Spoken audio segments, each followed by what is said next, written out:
ইনফোবর। বলিউডের সবচেয়ে প্রতীক্ষিত সিকুয়েল ওয়ার 2 এর টিজার মুক্তির পর থেকেই চলচ্চিত্র প্রেমীদের মধ্যে উত্তেজনা ছড়িয়ে পড়েছে। আয়ান মুখার্জির পরিচালনায় ঋত্বিক রোশন ও জুনিয়র এনটিআরের এই যুগলবন্দি নিয়ে তৈরি হচ্ছে ওয়াইআরএফ স্পাই ইউনিভার্সের নতুন অধ্যায়। 2019 সালের প্রথম পর্বের চেয়ে 3 গুণ বড় বাজেটে তৈরি হচ্ছে এই সিনেমা। জুনিয়র এনটিআরের 6 মাস ধরে মার্শাল আর্টের প্রশিক্ষণ নিয়েছে এই চলচ্চিত্রের জন্য। অন্যদিকে ঋত্বিক রোশন নিজেই করেছেন 90% স্টান্ট। কিয়ারা আদভানির বিশেষ উপস্থিতিও থাকছে এই ছবিতে।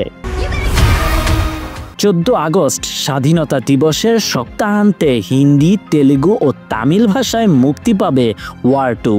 দেশ জুড়ে 5000-এর বেশি পর্দায় প্রদর্শিত হবে এই ছবিটি। সিনেমা বিশ্লেষকরা ইতিমধ্যেই অনুমান করছেন এটি 1000 কোটির ক্লাবে যোগ দিতে পারে। টিজার প্রকাশের পরই সামাজিক মাধ্যমে হ্যাশট্যাগ ট্রেন্ড শুরু করেছে। এক ভক্ত লিখেছেন, কাবির বনাম এনটিআরের লড়াই দেখার জন্য আমরা প্রস্তুত। অন্যদিকে অনেকেই সতর্ক করে দিয়েছেন, হৃদয়ে সমস্যা আছে এমন দর্শকদের জন্য এই সিনেমা উপযুক্ত নাও হতে পারে।